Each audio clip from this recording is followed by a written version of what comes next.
తెలంగాణ రాష్ట్రంలోని సమ్మక్క సాగర్ ప్రాజెక్టుకు దాదాపుగా అడ్డంకులు తొలగిపోయాయి. ఈ అంశంపై తెలంగాణ నీటిపారుదల శాఖ మంత్రి ఉత్తమ్ కుమార్ రెడ్డి ఛత్తీస్గఢ్ సీఎం విష్ణుదేవ్ సాయ్ను కలిశారు. రాయ్పూర్లో జరిగిన ఈ భేటీలో గోదావరి నదిపై తెలంగాణ ప్రభుత్వం నిర్మించ తలపెట్టిన సమ్మక్క సాగర్ ప్రాజెక్ట్ నిర్మాణానికి నో అబ్జెక్షన్ సర్టిఫికెట్ జారీ చేయాలని ఛత్తీస్గఢ్ సీఎం విష్ణుదేవ్ సాయిని విజ్ఞప్తి చేశారు.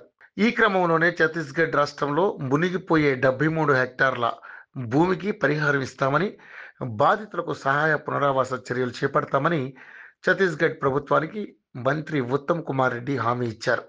ఈ నేపథ్యంలోనే ఈ సమ్మక్క సాగర్ ప్రాజెక్టుకు ఛత్తీస్గఢ్ ముఖ్యమంత్రి విష్ణుదేవ్ సాయ్ సూత్రప్రాయంగా ఆమోదం తెలపడంతో తెలంగాణ ప్రభుత్వం తరపున ఆయనకు మంత్రి ఉత్తమ్ థ్యాంక్స్ చెప్పారు. ఇంతకుముందు ఈ ప్రాజెక్టుకు సంబంధించి ఎన్ఓసిపై చర్చించేందుకు తనకు సమయం ఇవ్వాలని కోరుతూ సీఎం విష్ణుదేవ్ సాయ్కు మంత్రి ఉత్తమ్ లేఖ రాశారు. ఈ క్రమంలోనే తాజాగా ఆయన్ను కలిసి విజ్ఞప్తి చేశారు.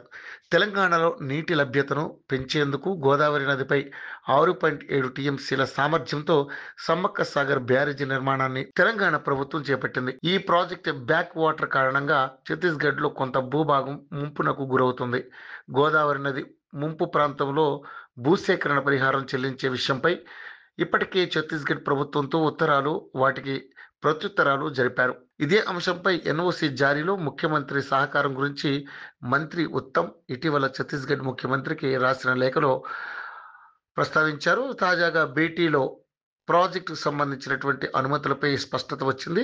ములుగు జిల్లాలో 6.7 టీఎంసీల నీటి సామర్థ్యంతో సమ్మక్క సాగర్ డ్యాం నిర్మాణం కొనసాగుతోంది. ఈ ప్రాజెక్టు వల్ల నల్గొండ, వరంగల్ జిల్లాల్లో తాగునీటి సమస్యలు తీరనున్నాయి. రామప్ప, పాకాల లింక్ కెనాల్ ద్వారా కొత్తగా 12,146 ఎకరాలకి సాగునీరు అందించనున్నారు. వరంగల్, సూర్యాపేట, మహబూబాబాద్, జనగాం, ఖమ్మం జిల్లాలకు ప్రాజెక్టు లబ్ధి చేకూరుస్తుంది. ఈ ప్రాజెక్టు 90 కిలోమీటర్ల టన్నెల్ నెట్వర్క్తో రూపొందించబడింది. 3 పంప్ హౌసులు, క్రాస్ డ్రైనేజ్ వర్క్స్ వంటి ప్రధాన నిర్మాణాలు ఇందులో భాగంగా ఉంటాయి.